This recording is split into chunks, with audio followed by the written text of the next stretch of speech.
Bon alors en fait cette semaine comme il faisait très très froid, je ne me suis pas coiffée. J'ai juste fait des twists et j'ai porté ma casquette tous les jours de la semaine où je suis sortie, donc c'est-à-dire lundi je passais la journée dehors, mercredi aussi. J'ai vraiment une tête grave fatiguée parce que... Mais en fait les 2 jours d'avant j'ai pas dormi. Donc je ne suis pas mentalement fatiguée, mais physiquement mes yeux me trahissent un peu quoi. J'enlève mon vernis à ongles. Ouais, donc mes cheveux les plus longs, ils sont jusque là. Et vous inquiétez pas, hein, j'ai pas mis tous les cheveux dehors, j'ai mis que... mais j'ai des cheveux là aussi. J'ai toujours été ultra fan de vernis à ongles. Dernièrement un peu moins parce que j'aimerais bien avoir du vernis vegan en fait. C'est-à-dire qu'il n'a pas été testé sur les animaux et tout. J'aimerais beaucoup. Et je sais qu'il y a une marque en plus qui fait ça. Mais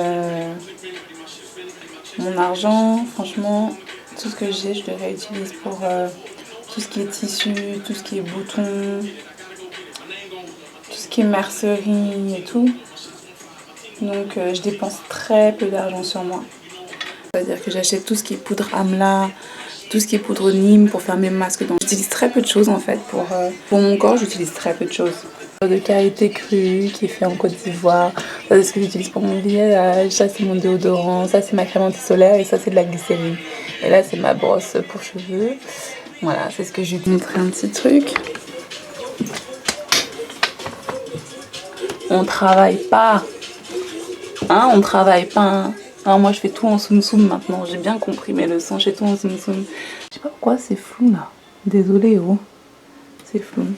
Et ça c'est mon jeu d'échecs Kenya que j'ai acheté au Kenya fait main.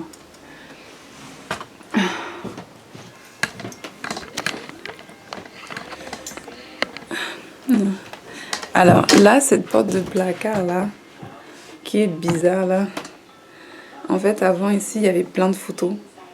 Il y avait plein de photos donc vous voyez, on voyait même pas le rose en dessous mais il y avait plein de photos. Et quand je suis revenue m'installer à l'âge de 30 ans s'il te plaît, parce que moi je suis partie de chez ma mère, j'avais 21 ans quoi. Et il n'y a qu'en 2015 que je suis restée vraiment ici quoi, tous les jours sans voyager. Et bim, 2016, début d'année direct, j'ai trouvé un appart à Paris. Je suis restée là-bas pendant 1 an et demi. Et là en fait il y avait plein de photos de moi jeune et tout. Et en fait quand je suis revenue j'ai fait hey, maintenant je suis une grande femme là. Je veux plus voir ces photos, je veux avoir une chambre qui n'appartient qu'à moi en tant que femme en fait. Donc j'ai très peu de photos de famille dans ma chambre.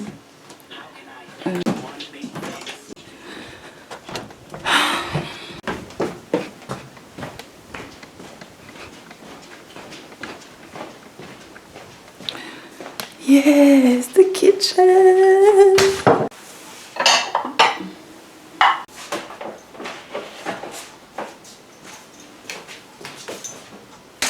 Alors, juste aujourd'hui, je vais manger une poire en plus, mais les poires elles sont dans une autre pièce, en fait où il fait frais. Donc on laisse les fruits là-bas. Donc c'est un bol de flocons d'avoine muesli avec du lait d'avoine. Je vais me faire des tartines avec de la pâte d'arachide. Deuxième plus grande source de protéines, bien avant la viande. Avec un peu de confiture de fraises, du pain au levain et une pomme. Et ensuite une poire. Voilà. Hello peeps, comment ça va? Ça va? Vous avez passé une bonne journée, une bonne semaine, vous avez fait ce qui vous plaisait, ce que vous avez envie de faire? Ouais?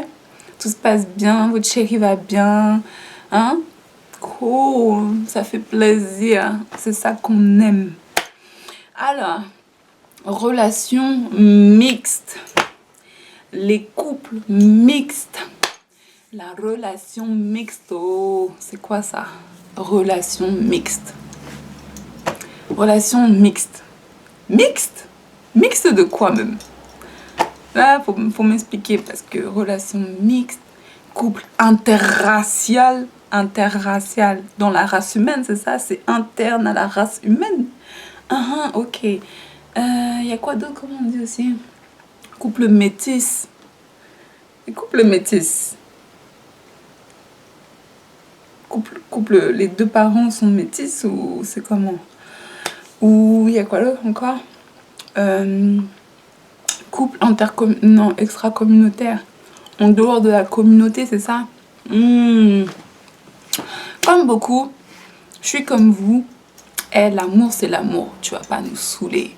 Tu aimes qui tu aimes. Tu aimes qui tu veux aimer. Ça ne regarde que toi. Qui d'autre va te juger? Qui d'autre peut te juger? C'est comme te juger d'être né comme ça.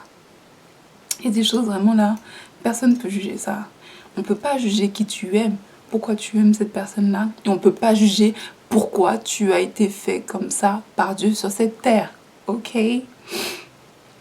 Donc, couple mixte ou pas, avant tout, vous êtes un couple. Vous êtes deux inconnus là qui ont grandi séparément. Normalement, si tout va bien, vous n'avez pas grandi ensemble. Vous avez grandi séparément, votre famille d'un côté, sa famille de l'autre côté. Et puis vous vous rencontrez, et puis ce sont deux mondes qui commencent à ne faire qu'un, quoi. Et voilà, c'est ça un couple. Que vous soyez mixte, homosexuel ou pas, on s'en fout. C'est un couple avec ses difficultés et ses avantages. Point barre. Donc déjà, couple mixte interracial, ça devrait même pas exister. En fait, on s'en fout. Un couple, c'est un couple avec les difficultés et les avantages que ça a. Point barre. Point. Ok. Je ne sais pas pourquoi. Il paraît que je donne cette vibe de sortir qu'avec des blancs.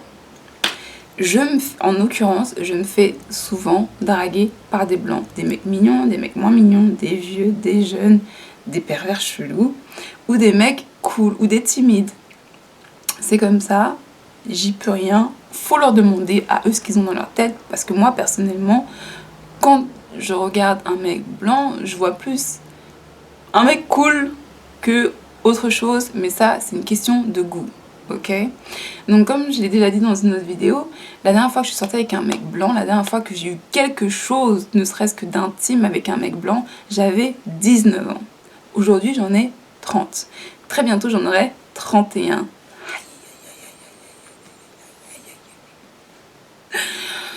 Voilà. Donc, putain, le temps passe trop vite. Moi, j'ai déjà vécu 15 vies là. Aïe. Et je suis jeune encore, oh, parce que je vais vivre là jusqu'à 120 ans, moi. Donc, vous imaginez ce qu'il me reste encore à vivre? Je suis prête. Je suis prête. Faut me donner ça. Je suis prête à vivre là. Longtemps, longtemps, longtemps. J'avais 19 ans la dernière fois que je suis sortie avec un blanc. Que j'ai fait quelque chose avec un blanc, que j'ai flirté avec un blanc. J'avais 19 ans. Et c'était ce mec-là que j'ai eu à mes 18-19 ans. C'était vraiment le mec que j'ai voulu dans ma vie. C'était, enfin, dans ma vie. J'en parle comme si c'était un truc de ouf. Non, en fait, c'est un mec qui était dans mon collège, qui était trop mignon. Et j'étais passée à autre chose. Il était dans mon collège. Et dans mon collège, je le trouvais trop mignon. Puis bon, après, la vie a suivi son cours. Et on s'est retrouvés à l'âge de 18 ans. Et lui aussi, il m'a voulu, quoi. Le mec, il s'est tout donné. Donc voilà.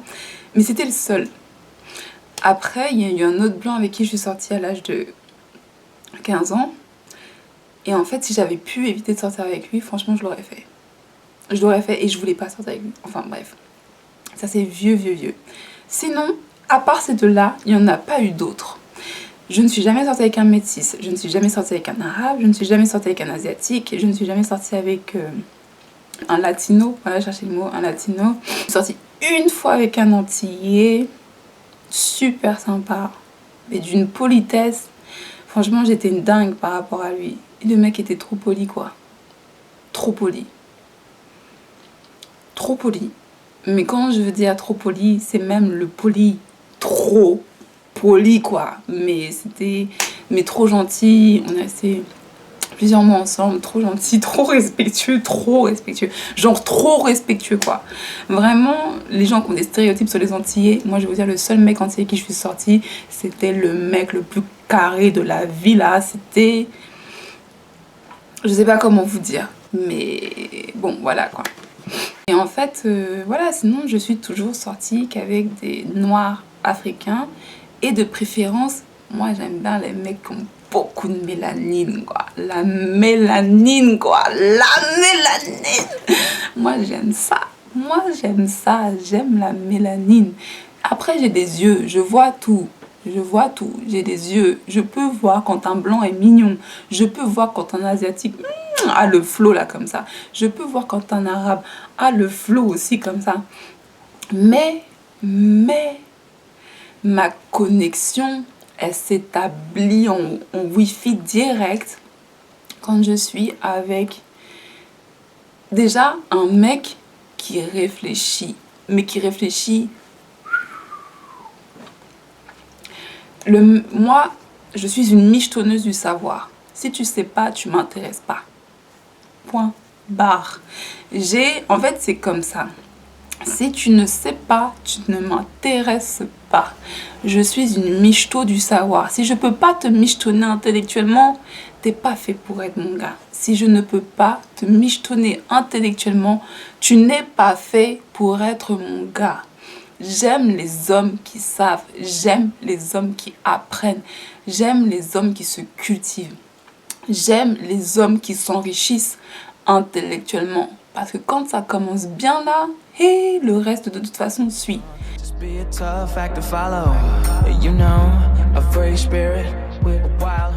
Je suis une michto du savoir. Si tu es noir très très foncé, que tu es joli garçon, moi ça me va. T'as pas besoin d'être un beau gosse. Si tu peux me séduire avec ton intellect, mon cœur t'appartient. À vie, mon cœur, il est pour toi.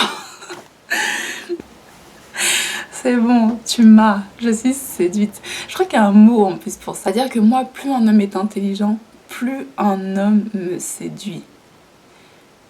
Plus tu peux être drôle, tu vas me faire rire, je vais rigoler avec toi, tu vas être mon pote. Moi, je suis quelqu'un de câline, je suis quelqu'un de tactile. Je n'ai pas peur de toucher les femmes, je n'ai pas peur de toucher les hommes. Quand je te parle et que j'ai envie de... Je suis comme ça, et mais je suis comme ça vraiment avec tout le monde. La dernière fois, je suis partie au bureau des impôts. La meuf du guichet, je lui ai touché la main. Parce qu'elle était cool et que ça, on était en train de parler, qu'on a rigolé et je lui ai touché la main. Et après, je me suis dit, putain, Madeleine, faut trop que t'arrêtes les bails comme ça. Parce que je suis quelqu'un de très tactile. Je n'ai pas peur de toucher les gens. Et quand tu es mon homme, tu sais que tu es mon homme. Si je te touche le poignet, là, ça veut rien dire. C'est toi qui te fais tes films dans ta tête, je sais pas pourquoi. T'as cru seulement, non. Bouge. Si on n'a pas de point en commun, c'est mort. De toute façon, si j'ai pas de point en commun avec quelqu'un, ça me paraît logique, transparent, c'est mort, on n'a rien à faire ensemble. Donc voilà, petite parenthèse fermée sur moi. I said I just want someone real, someone true. I said I just want someone else. Donc, aujourd'hui, je vais me permettre de vous parler des couples mixtes sans avoir été très longtemps dans des relations mixtes. Mais moi, j'en ai vu plein des relations mixtes, de très près ou de pas très près. Mais j'en ai connu plein des gens qui étaient en couple mixte. Donc, je peux vous parler quand même de mon expérience et de ce que j'ai vu, entendu et surtout reconnu. Ok. Pour moi, le fait que tu sois en couple mixte ne prouve pas que tu es quelqu'un d'ouvert d'esprit. C'est tout. Faut arrêter là les bails de « Ah non, mais moi, mon mec, c'est un noir.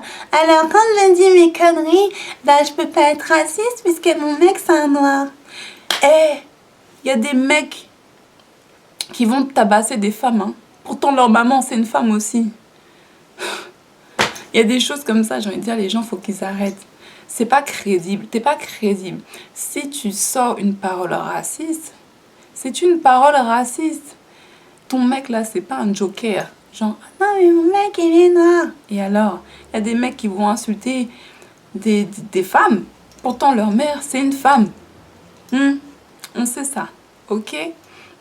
Donc des couples mixtes et racistes ou complexés de leurs propres origines, j'en ai tellement rencontré que pour moi, tu ne valides pas ton ouverture d'esprit par rapport à ton partenaire. Comme tu ne valides pas ton intégrité par rapport à ton partenaire. Vous avez entendu ça? Est-ce que vous avez entendu ça? Tu ne valides pas ton intégrité par rapport à ton partenaire et tu ne valides pas ton ouverture d'esprit par rapport à ton partenaire. Ce qui veut dire que ce n'est pas parce que tu es dans un couple 100% africain noir que tu es forcément panafricain. Tu peux jouer toutes les cartes là pour rentrer je sais pas où, même raciste et tout, et avoir toute ta famille noire. Ça aussi j'ai déjà vu. Tu peux être ultra ouvert d'esprit, aimer voyager, rencontrer l'autre et être dans une famille, ils ont tous la même couleur que toi quoi. Il n'y a pas d'ouverture et tout, mais toi, personnellement, tu as des amis qui viennent de partout. Quand tu voyages bien, pas comme une touriste tout le temps. C'est bien de voyager comme une touriste, mais c'est bien de découvrir l'autre quand on voyage. Donc moi, j'ai vu toutes les facettes. C'est pour ça que quand je parle des gens, je ne parle pas de la couleur de peau, je parle de la mentalité, de ce qu'ils disent, de leur message, de ce qu'ils font. Parce que c'est ça qui décrit qui vous êtes. C'est ça. C'est pas autre chose, hein. C'est pas genre, non, mais t'as vu ma go, t'as vu ma meuf comment elle est, hein. Et elle a les fesses d'une africaine, hein. Et puis elle a les seins d'une africaine, hein. Et puis en même temps, t'es le premier à bâcher les noirs pour ça ou ça ou ça. Voilà. Donc votre partenaire ne valide pas votre ouverture d'esprit ou votre intégrité. N'oubliez jamais ça. Je m'arrête ici. Parce que après, je pense qu'il y a d'autres personnes qui ont fait des vidéos. Il y avait une jeune fille qui a fait une vidéo là-dessus il y a quelques mois.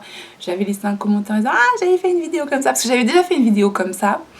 L'année dernière, au mois de février 2017. Et en fait, je l'ai enlevée parce que les gens... et en fait, elle était trop détaillée, je rentrais trop dans les petits débats et tout. Tandis que celle-là, c'est vraiment... Ma ligne directive, c'est ton partenaire ne valide rien. Il ne valide rien, c'est toi qui valide tout pour toi. Ce que tu dis, ce que tu fais. Point barre. Voilà, je vous fais des énormes bisous. Commentez, likez, partagez si vous kiffez. Oh, c'est gratuit, ça fait du bien. Ça fait pas de mal, hein. Ça fait que du bien. Que du bien. Donc voilà, je fais des énormes bisous. On se voit très bientôt. Avec la casquette, j'ai du mal, hein. Namaste.